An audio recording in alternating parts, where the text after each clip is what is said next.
Hey there! Today, we are going to build the ultimate study guide to help you totally crush your social studies test on the incredible and diverse cultures of Native American peoples.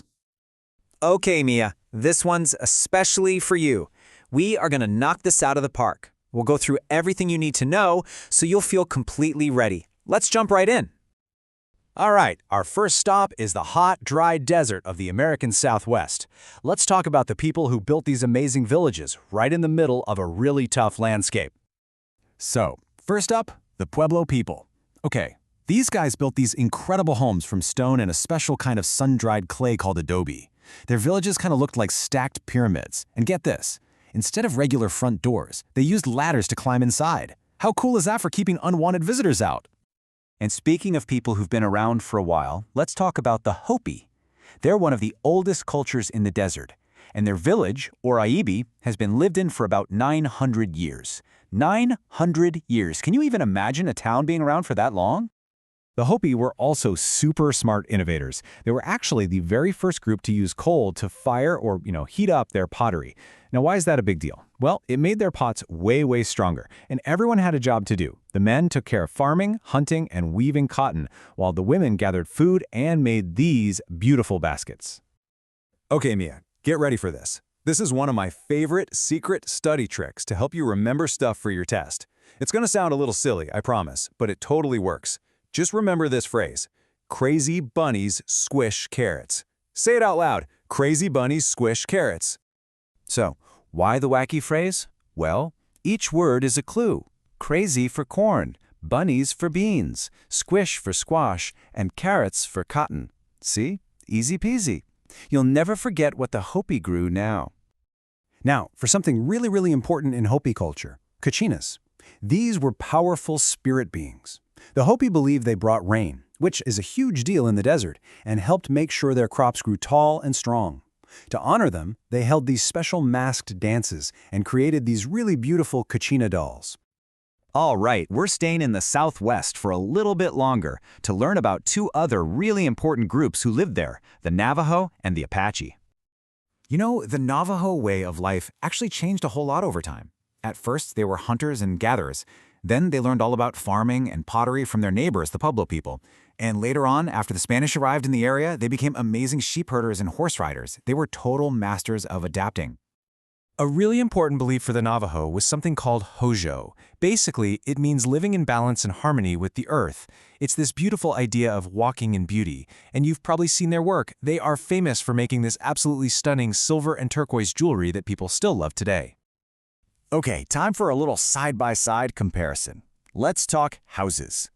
Both the Navajo and Apache lived in these cool dome-shaped homes, but they were built pretty differently. On the left, you've got the Navajo Hogan. It was a really sturdy home made of logs, stone, and mud. And on the right is the Apache Wickiup, which was a lighter home made of poles covered with things like grass or animal skins. So who were the Apache?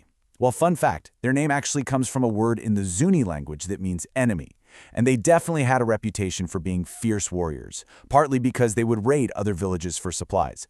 But they were also expert hunter-gatherers, which means they were incredibly skilled at finding food in that tough desert environment. Okay, let's grab our winter coats, because we are leaving the hot desert and traveling way up to the cold, icy far north. Seriously, it's a completely different world up there. Over in the Pacific Northwest, life was all about the forest and the sea. You had the Tlingit, who were these amazing artists carving massive totem poles. And these weren't just cool decorations. They were like giant storybooks, telling the history of families and clans. And then farther out at sea, you had the Makah, who were just fearless hunters, paddling out in these huge canoes to hunt whales, seals, and even walruses. Okay, you gotta know about this one, the potlatch. This was a huge celebration. I'm talking giant feasts, music, dancing, and here's the most important part.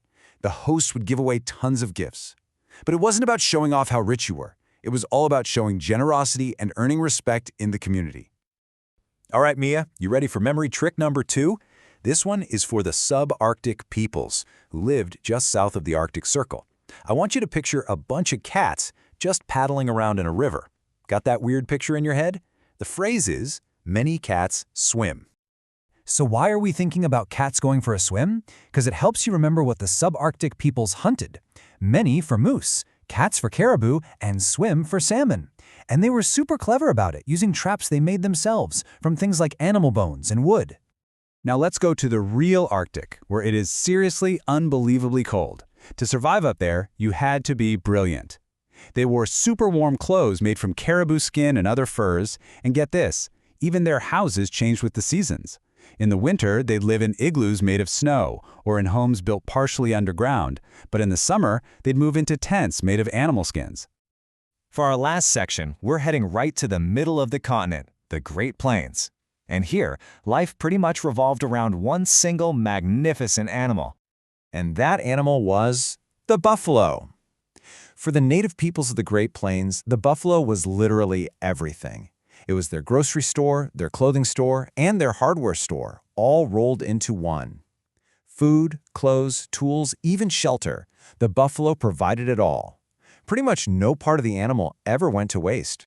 So, since their whole life depended on the buffalo, they had to be able to move with the giant herds, and that's where the teepee comes in. It was basically the perfect mobile home, a cone-shaped tent made of long poles and buffalo hides. The best part? They were super easy to take down and put back up, which is exactly what you need for a life on the move. Okay, so what happens when you're following the buffalo and you run into a big river? You use a bull boat. This was this cool, small, round boat. It almost looked like a giant basket, made from buffalo hides, stretched over a wooden frame. It was totally waterproof and strong enough to get people and all their stuff across the water. How smart is that? And that's a wrap. We've traveled all over, from the desert to the Arctic to the plains. You've learned about their homes, their skills, and their beliefs. You've got the memory tricks down pat. Now you know their stories. You are so ready to go crush this test, Mia. Go show 'em what you know.